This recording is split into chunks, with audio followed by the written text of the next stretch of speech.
हिंदी में बोलते हैं भाववाचक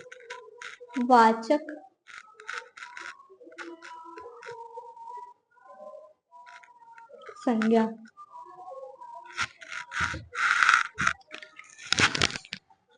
तो भाव मैं बार बार बता रही हूँ, ये बात नोटिस करते रहिएगा कि आधा उसका डिफिनीशन सेंटेंस में छुपा रहता है, उसके मतलब शब्द में छुपा रहता है भाववाचक संज्ञा।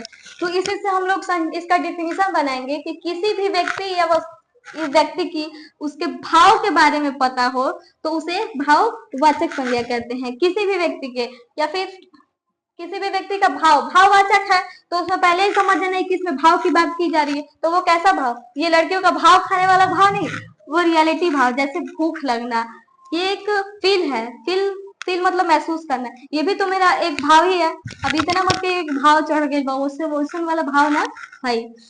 तो इतना ध्यान दीजिए, भाववाचक संज्ञा। तो लिखते चलेंगे डिफिनीशन। डिफिनीशन हम लोग का हो जाएगा, किसी भी व्यक्ति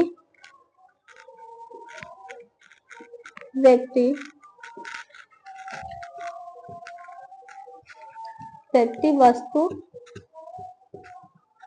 के भाव का बोध हो। बस एक एक लाइन का डिफिनीशन है, याद करते चलिएगा, बहुत बढ़िया रहेगा। किसी भी व्यक्ति वस्तु भाव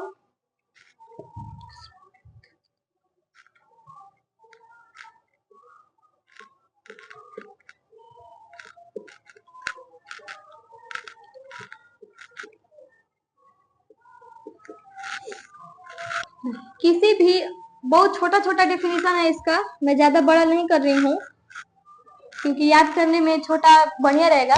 किसी भी व्यक्ति वस्तु के भाव का बोध होता है, भाव का बोध होता है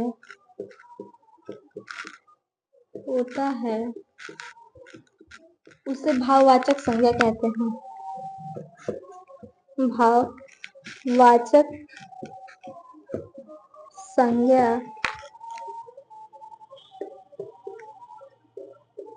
कहते हैं। तो भाववाचक संज्ञा के लिए एग्जाम्पल ले लेते हैं हम लोग। तो भाववाचक संज्ञा के लिए एग्जाम्पल बहुत बढ़िया बढ़िया है, जैसे महसूस करना,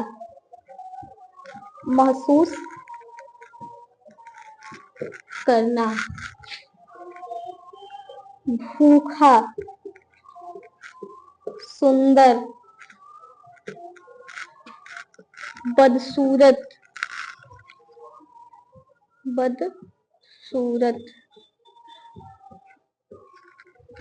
तो एक बार रिपीट कर लेते हैं हम लोग। किसी भी व्यक्ति वस्तु के भाव का बोध होता है उसे भाववाचक संज्ञा कहते हैं।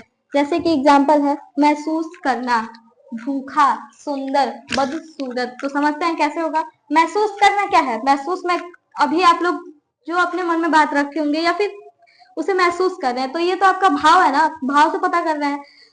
महसूस करना ये भी एक भाव है। भूख लगना, भूख भी लगती है तो आपको अंदर से एक फील होता होगा कि मुझे भूख लगी है, मुझे खाना खाना चाहिए। कुछ लोगों को खाना देख के भूख लगती है, कुछ लोगों को भूख लगती है तो खाना खाते हैं, और कुछ लोगों को खाना देख के भूख लगती है। तो वो इस पर ऐसा नहीं है। भूखा भी एक फील है, जो उसका भाव है, उसको भूख लग रहा है। सुंदर तो सबसे बड़ा भाव है, क्योंकि लड़कियों के लिए बहुत बड़ा भाव है, क्योंकि लड़कियां तैयार होती हैं तो उन लोग का सुंदर भाव शीशे में सारा दिखता है, वो हटेंगी नहीं वहां से। तो वो भी एक सुंदर एक भाव है, उनके अंदर से उत्प्रेरित होता है कि मैं इतनी सुंदर लग रही हूँ, मैं शीशे के अंदर से हटूंगी नहीं, मैं शीशे के सामने खड़ी रहूंगी। तो ये सुंदर तो बहुत बढ़िया है, फील में भाव है ये लड़कों में भी आता है, स्पेशली लड़कियों के लिए मैं नहीं बोल रही हूँ, लड़के में भी उतना ही है कि सुंदर लगने लगेंगे तो हटेंगे नहीं शीशे के सामने से। बदसूरत मतलब होता है खराब, तो ये भी एक भाव ही है। तो आज के वीडियो में हम लोग का नाउन पूरा खत्म हो चुका है, और आगे के वीडियो में आप लोग को ऐसे ही जाते रहेगा पार्ट ऑफ स्पीच का पूरा। तो अभी हम लोगों ने नाउन खत्म किया है। वीडियो अच्छा लगे तो लाइक कीजिएगा, कमेंट कीजिएगा, शेयर कीजिएगा। न लगे तो गाली मत दीजिएगा बस, क्योंकि मेरे ये फर्स्ट टाइम है। Thank you.